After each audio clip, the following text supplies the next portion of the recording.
Arewa Musical Hausa TV. Kada ka manta ka danna subscribe sannan ka danna ƙararrawar sanarwa domin kasancewa da mu a koda yaushe da zarar mun dora sabon. Assalamu alaikum, barkanmu da sake kasancewa da ku a wannan channel din ta mai albarka mai suna Arewa Musical Hausa TV.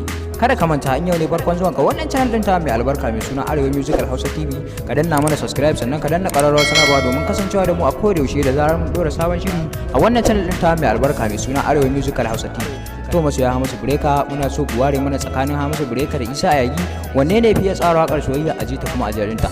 To masoya Isa Ayagi da masoya Hamisu Breka, muna jiran ra'ayoyinku a kasan wannan bidiyo. Ku rubuta mana comment da makin da ya fi burge ku tsakanin waɗannan mawaki kamar haka: Isa Ayagi da Hamisu Breka. To masoya Hamisu Breka da masoya Isa Ayagi, muna jiran ra'ayoyinku a wannan bidiyo. Yanzu da farko za mu fara shiga wakar ɗaya daga cikin waɗannan mawaka domin ku ji yadda ta kasance kuma ku ji ku ware mana tsakanin waɗannan mawaka guda biyu wanne ne fiye tsara wakar soyayya a jita kuma a jarinta. To masoya Hamisu Breka da masoya Isa Ayagi, bara mu shiga wakar Isa Ayagi da farko domin ku ji kuma ku tantance mana tsakanin Isa Ayagi da Hamisu Breka wanne ne yafi tsara wakar soyayya a jita kuma a jarinta. Kai dai kada ka manta, kada ki manta ki danna mana subscribe sannan ka danna mana ƙararrawa. San ki zuciyata ta rike kuma ta baki inuwa zo fake, kin zamo aljannar duniya.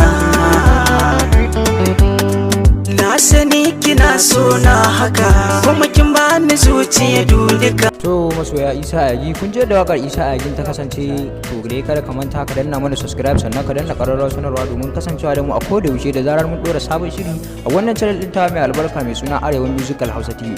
To masoya Isa Ayagi da masoya Hamisu Breka, kada ku manta ku danna mana subscribe sannan ku danna ƙararrawa. Mun gode. Yanzu bara mu shiga wakar Hamisu Breka domin ku je da ta kasance kuma ku ji ku ware mana tsakanin Hamisu Breka da Isa Ayagi wanne ne yafi tsara wakar soyayya a jita kuma a jarinta.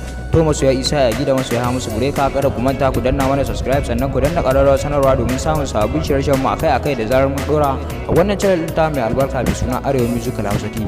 Bara mu shiga wakar domin ku ji yadda ta kasance. Kai dai kada ka manta ka danna mana subscribe sannan ka danna ƙararrawar sanarwa domin kasancewa da mu a koda yaushe da zarar mun dora sabon shiri a wannan channel din ta mai albarka mai suna Arewa Musical Hausa TV. Bara mu shiga wakar Hamisu Breka, masoya Hamisu Breka domin ku ji yadda ta kasance. Ban iyawa da su haka, magani zaki ban da na waraka, kin ga ya mai da ni wani sadaka, ya fi karfi na sai ta haɓaka. To masoya Hamisu Breka, kun ji yadda wakar Hamisu Breka ta kasance. Sabuwar wakar Hamisu Breka ta wannan shekarar wadda ya saka a jiya, wakar da kowa sani da sai da ke. Kada ka manta dai ka danna mana subscribe sannan ka danna ƙararrawar sanarwa domin kasancewa da mu a koda yaushe da zarar mun dora sabon shiri a wannan channel din ta mai albarka mai suna Arewa Musical Hausa TV.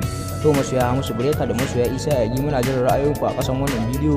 Ku rubuta mana comment da maɗin da ya burge ku sannan kai mana share din wannan bidiyo zuwa group na WhatsApp. Mun gode masoya Hamisu Breka da masoya Isa Ayagi, kuma ku ci gaba da kasancewa da mu a wannan channel din ta mai albarka domin kawo muku shirye-shirye masu ƙayatarwa. Assalamu.